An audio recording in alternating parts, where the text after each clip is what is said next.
There are a large number of bad films put out every year. Given there are thousands of films made, this is no surprise. However, it's very rare that a film is released that gets absolutely nothing right. From the basic idea to the acting, execution, sound design, pacing, even in some of the worst films, at least one of those things goes right, by accident if nothing else. But there are a few Madame Webs of the world that manage to get it all wrong, and one of these hallowed films is 2024's Death, Ph.D. This was a student film written and directed by Swizzy Zena, who also has a relatively major role in the first act. The very premise is utterly absurd. It follows a group of doctorate students of paranormal psychology.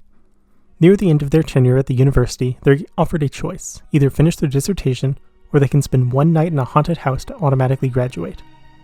First, I'm not sure that's legal, and second, it's incredible that half the class doesn't take the offer up. The haunted house in question is the Sugarland House, and it's inhabited by ghosts of some description. One baffling choice among many is the backstory of the house is never clarified. A few details are gleaned throughout the film, but it seems like the kind of thing that would happen at the very beginning to establish the threats or the tone. There is a scene early on in a classroom, and keep in mind this scene goes on for about 15 minutes, where the professor asks whether people know about the house. Then, when only a few raise their hands, she explains it has the highest paranormal activity in the area, and that's it. Not what kind of activity or why, just there's some spooks. It's bizarre. The pacing is another one of the big problems in the film. They arrive at the house at minute 30 of the film, and it takes another 10 minutes before the characters are locked in for the night. In the meantime, we learn all their names twice, and their one personality trait. Examples including liking food, being jealous, smoking weed, or being a heavy drinker. It's difficult to describe how excruciating the pacing is, as a 5-minute scene with characters talking about the offer doesn't sound too bad, but the dialogue is so unnatural and painfully delivered, it feels like watching a grade school play. The plotting grows even slower in the second act, however, as they don't have any objectives, just survive through the night. A couple of the characters have ghost recording gadgets, but they just wander around with them, hoping something happens. Or hoping nothing happens, as when one of them hears laughing, they scream and freak out. It's mentioned maybe half a dozen times that there are some crucial rules for staying a night in the house, and the consequences for breaking them can be deadly.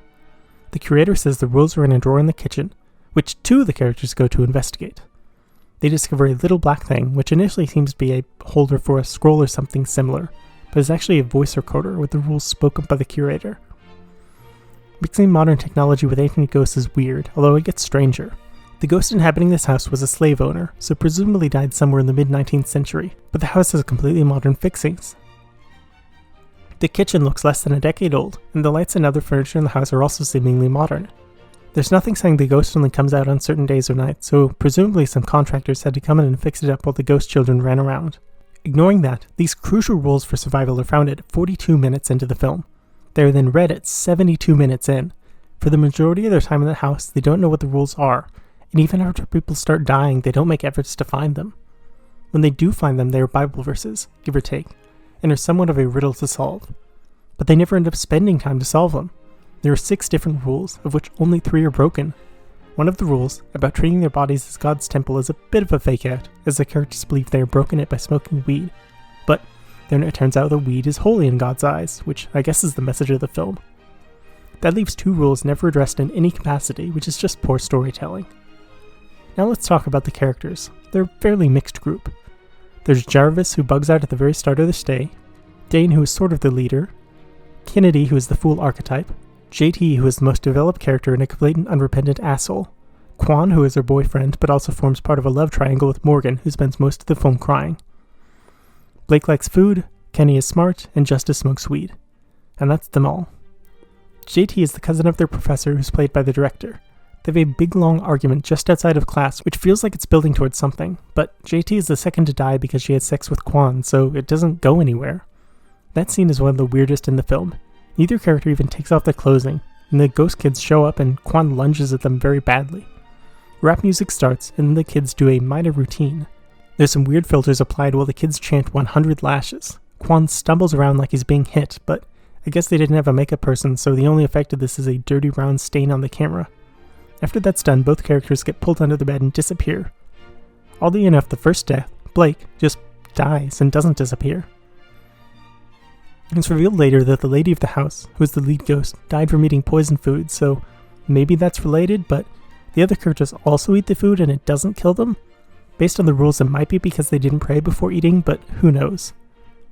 The fourth death is the oddest one. Kennedy dies because he is wise in his own eyes, which could mean arrogance, but that doesn't really describe him.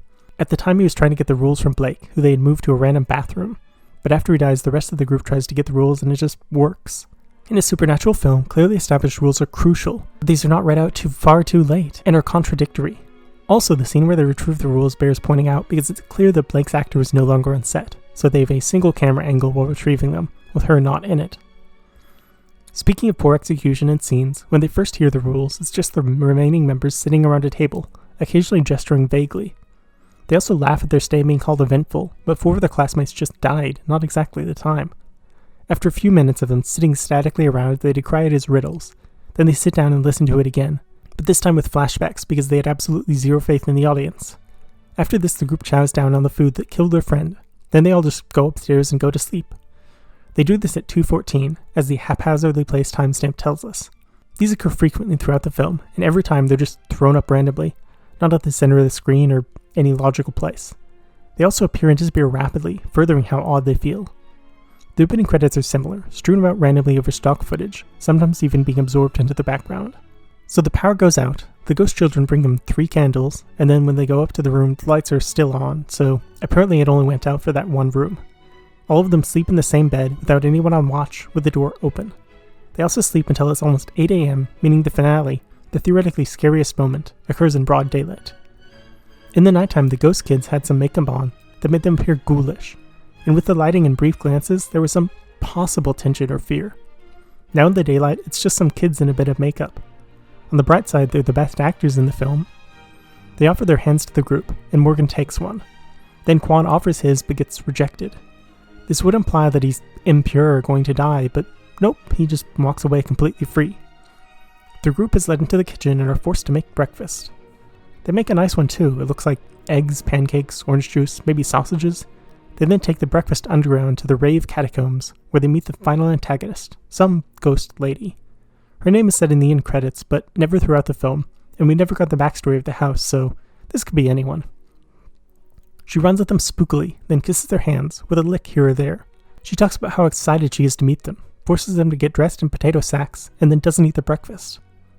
Also, we get convenient timestamps, so we know it took them like an hour or more to make it, so it's a really damn shame.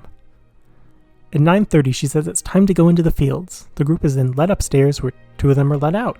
At the start, the caretaker said he wouldn't open the door before 10 o'clock, but nothing really matters in this film, so opening it early is not that big of a deal. So 2 escape. So what happens with the other 2? They go to the fields, right? No, they're put to work peeling potatoes and cutting greens. The ghost then asks why they were here, they have a brief talk, then the half hour expires and that's it, the ghosts disappear.